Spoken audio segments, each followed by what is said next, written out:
Assalamualaikum warahmatullahi wabarakatuh. Hari ini kami akan mereview buku yang berjudul Hukum Tata Negara dengan pengarang Anna Triningsih, Zaka Firma Aditya, dan Abdul Basit Fuadi dengan kata sambutan dari Profesor Dr. Nikmatul Huda SHM yang merupakan Guru Besar Hukum Tata Negara Fakultas Hukum Universitas Islam Indonesia. Sebelumnya, kami akan memperkenalkan diri terlebih dahulu. Dari teman saya, perkenalkan, nama saya Aulia Bustina. Perkenalkan, nama saya Talita Diafara Septia. Saya Siti Auliana Mira. Saya Naira Kishalivia. Saya Johanna Aurelia Silalahi. Kami merupakan mahasiswa Fakultas Hukum Universitas Sriwijaya Angkatan 2023. Sejarah Konstitusi di Indonesia. Indonesia merupakan negara yang menggunakan konstitusi tertulis, yaitu Undang-Undang Dasar 1945. UUD 1945 bukanlah satu-satunya konstitusi yang pernah berlaku di Indonesia, karena sebelum dan sesudahnya Indonesia pernah memberlakukan konstitusi RIS, UUDS 1950, dan UUD 1945 yang asli. Pada masa kolonial, pemerintah Hindia Belanda memberlakukan Indisch Staatsregeling atau disingkat IS, dan Regeringsreglement yang kita singkat dengan RR. Pergantian konstitusi di Indonesia dilandasi fakta dan keyakinan bahwa konstitusi pada saat itu sudah tidak sesuai dengan perkembangan zaman. Yang pertama, masa Regeringsreglement atau RR. Regeringsreglement secara harfiah merupakan peraturan pemerintah yang memiliki kedudukan setingkat Undang-Undang Dasar atau Grondwet. Sedangkan secara yuridis, peraturan umum yang dijadikan peraturan dasar yang dibuat oleh Raja atau Ratu Belanda bersama parlemen untuk mengatur pemerintahan daerah jajahan di Hindia Belanda. RR diundangkan melalui Staatsblad 1855 nomor 2 yang isinya terdiri dari 8 bab dan 130 pasal. RR mengalami 4 kali perubahan atau amandemen sebagai berikut. Yang pertama, perubahan pertama pada tanggal 22 Desember 1818 dengan ditetapkannya Regeringsreglement yang dimasukkan dalam lembaran negara Hindia Belanda atau Staatsblad van Nederland-Indië. Yang kedua, perubahan kedua pada tanggal 30 Agustus 1827 ditetapkannya Regeringsreglement dalam Staatsblad 1827 nomor 29. Perubahan ketiga pada tanggal 16 Mei 1869 dengan ditetapkannya Reglement op het Beleid der Regeling in Nederland-Indië dalam Staatsblad 1830 nomor 10. Dan perubahan keempat pada tanggal 20 Februari 1836 dengan ditetapkannya Regeringsreglement dalam Staatsblad 1836 nomor 10. Kedua, masa Indisch Staatsregeling atau IS. Indisch Staatsregeling Staatsblad 1925 nomor 415 adalah undang-undang dasar yang mengatur tata negara dan pemerintahan Hindia Belanda. IS berlaku pada 1 Januari 1926 sebagai pengganti dari Regeringsreglement karena adanya perubahan Grondwet Belanda pada 1922. Perubahan Grondwet Belanda juga ikut mengubah sistem ketatanegaraan Hindia Belanda. IS juga mengatur masalah ketatanegaraan dan alat-alat kelengkapan negara di Hindia Belanda. Dalam bab 6 tentang kekuasaan raja, Van de Macht de Konings, keberadaan IS sebagai peraturan yang seolah-olah dijadikan konstitusi, Hindia Belanda tetap dipertahankan pada masa pendudukan Jepang. Meskipun secara de jure pemerintahan Jepang di Hindia Belanda diatur dalam peraturan Bala Tentara Jepang Osamu Serire nomor 1 tahun 1942. Namun, semua badan-badan pemerintahan termasuk hukum dan undang-undang dari pemerintah Belanda tetap diakui untuk sementara waktu, sepanjang tidak bertentangan dengan peraturan militer Jepang.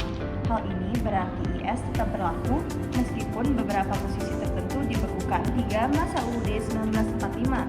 Sehari setelah proklamasi kemerdekaan Indonesia pada tanggal 17 Agustus 1945, Panitia Persiapan Kemerdekaan Indonesia atau PPKI mengesahkan draft konstitusi UUD 1945. UUD ini merupakan rancangan dari Badan Penyelidik Usaha Persiapan Kemerdekaan Indonesia atau BPUPKI. Hal yang menarik di sini adalah PPKI hanya memerlukan waktu kurang dari 24 jam untuk mengesahkan UUD. Hal ini didasari karena derasnya tuntutan serta keadaan politik dunia yang mendesak negara Indonesia yang baru merdeka ini harus segera memiliki konstitusi. Sehingga Founding Fathers sepakat untuk mengesahkan terlebih dahulu konstitusi yang telah mereka susun sebagai konstitusi sementara sampai dengan adanya waktu yang memungkinkan untuk menyempurnakannya. Naskah UUD 1945 yang disahkan oleh PPKI ini terdiri atas 1. Pembukaan, yang kedua batang tubuh yang terdiri dari 16 bab, 37 pasal, 49 ayat, 4 pasal aturan peralihan, dan 2 ayat aturan tambahan. Beberapa pokok-pokok sistem pemerintahan negara yang diatur dalam UUD 1945 antara lain: yang pertama, Indonesia adalah negara yang berdasarkan atas hukum atau Restat. Yang kedua, sistem konstitusional. Yang ketiga, kekuasaan negara tertinggi berada di MPR. Yang keempat, presiden sebagai penyelenggara negara posisinya di bawah MPR. Yang kelima, presiden tidak bertanggung jawab kepada DPR. Dan yang terakhir, menteri negara adalah pembantu presiden dan tidak bertanggung jawab kepada DPR.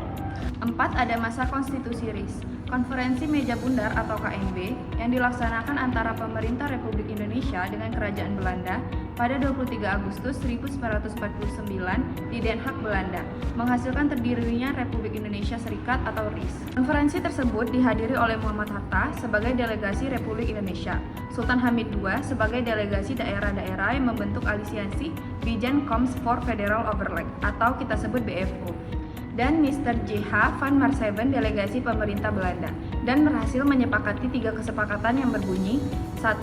Mendirikan Negara Republik Indonesia Serikat atau RIS. 2. Penyerahan kedaulatan kepada RIS yang berisi 3 hal, yaitu A. Piagam penyerahan kedaulatan dari Kerajaan Belanda kepada pemerintahan RIS. B. Status Uni. B. Status Uni. C. Persetujuan perpindahan. Yang ketiga, mendirikan uni antara RIS dan Kerajaan Belanda. Hasil 3 kesepakatan tersebut lalu dituangkan dalam Konstitusi RIS yang ditandatangani pada tanggal 29 Oktober 1949. Adapun Konstitusi RIS meliputi mukadimah atau pembukaan, batang tubuh yang berisi 6 bab dan 197 pasal, dan lampiran pokok-pokok penyelenggaraan pemerintahan yang dibebankan kepada Republik Indonesia Serikat. Konstitusi RIS memuat ketentuan mendasar yang berbeda dengan UUD 1945, antara lain sebagai berikut. 1. Bentuk pemerintahan bersifat federal yang di dalamnya terdapat negara-negara bagian. 2. Alat-alat perlengkapan negara federal Republik Indonesia Serikat ialah Presiden, Menteri-Menteri, Senat, Dewan Perwakilan Rakyat, Mahkamah Agung, dan Dewan Pengawas Keuangan. Dan yang terakhir, terdapat 44 butir ketentuan yang mengatur secara detail mengenai hak-hak dan kebebasan-kebebasan dasar manusia. Yang kelima, Undang-Undang Dasar Sementara 1950 atau disingkat UUDS 1950. Perubahan bentuk negara dari negara kesatuan menjadi negara serikat mendapat banyak penolakan dari negara-negara bagian lainnya. Negara bagian Jawa Timur menjadi negara pertama yang mengusulkan penyerahan tugas pemerintahannya kepada pemerintah RIS. Kabinet RIS selanjutnya mengundangkan Undang-Undang Darurat Nomor 10 Tahun 1950 yang mengatur penyerahan tugas-tugas pemerintahan di Jawa Timur kepada Komisaris Pemerintah. Selanjutnya, negara Pasundan ikut mengusulkan agar tugas-tugas pemerintahannya diambil alih oleh pemerintah RIS. Kemudian, pada akhirnya, negara-negara bagian lainnya melakukan hal yang sama pada awal bulan Mei 1950. Tinggal negara bagian Indonesia Timur dan negara bagian Sumatera Timur yang belum menyerahkan tugas-tugasnya. Pada tanggal 19 Mei tahun 1950, ditandatangani Piagam Persetujuan antara Republik Indonesia Serikat dan Republik Indonesia untuk kembali ke bentuk negara kesatuan. Pihak Republik Indonesia Serikat diwakili oleh Perdana Menteri Muhammad Hatta, sedangkan pihak Republik Indonesia diwakili oleh Perdana Menteri Abdul Halim.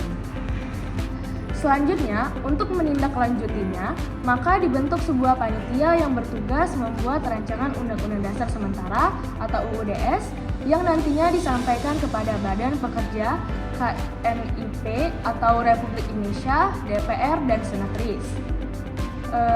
Naskah Undang-Undang Dasar Sementara 1950 selanjutnya disahkan melalui Undang-Undang Nomor 7 Tahun 1950 atau Lembaran Negara Tahun 1950 Nomor 56 tanggal 15 Agustus 1950 yang terdiri atas mukadimah, 6 bab, 146 pasal, dan 1 aturan peralihan. Undang-Undang Dasar Sementara digunakan sebagai landasan konstitusional bagi proses transisi dari bentuk negara serikat ke negara kesatuan. Di dalam Undang-Undang Dasar Sementara ditentukan adanya sebuah majelis konstituante yang dibentuk melalui pemilu dan tugas membuat undang-undang dasar yang baru sama sekali. Hal ini dapat ditelusuri dalam pasal 134 Undang-Undang Dasar Sementara 1945 bahwa konstituante atau sidang pembuat Undang-Undang Dasar bersama-sama dengan pemerintah selekas-lekasnya menetapkan Undang-Undang Dasar Republik Indonesia yang akan menggantikan Undang-Undang Dasar sementara ini. Yang keenam, kembali ke Undang-Undang Dasar 1945. UUD 1945 sebagai konstitusi Indonesia mencerminkan kebudayaan dan ideologi bahasa Indonesia. Struktur organisasi negara yang diatur dalam UUD 1945 bertujuan untuk menciptakan pemerintahan yang efektif. Namun, kembalinya konstitusi ke UUD 1945 sempat menimbulkan perdebatan, terutama dalam sidang konstituante, sehingga Presiden Soekarno mengeluarkan dekret Presiden pada 5 Juli 1959. Dekret tersebut membubarkan konstituante, menetapkan UUD 1945 berlaku kembali dan membentuk Majelis Permusyawaratan Rakyat sementara dan Dewan Pertimbangan Agung sementara. Setelah Reformasi 1998, UUD 1945 mengalami 4 kali amandemen. Amandemen pertama pada tanggal 19 Oktober 1999 yang mengubah 9 pasal. Amandemen kedua pada tanggal 18 Agustus tahun 2000 mengubah 25 pasal. Amandemen ketiga pada tanggal 9 November 1999 yang mengubah 23 pasal. Dan yang terakhir amandemen keempat pada tanggal 10 Agustus 2002 mengubah 13 pasal serta 3 pasal aturan peralihan dan 2 pasal aturan tambahan. Sekian review buku dari kami. Mohon maaf apabila ada salah kata. Wassalamualaikum warahmatullahi wabarakatuh.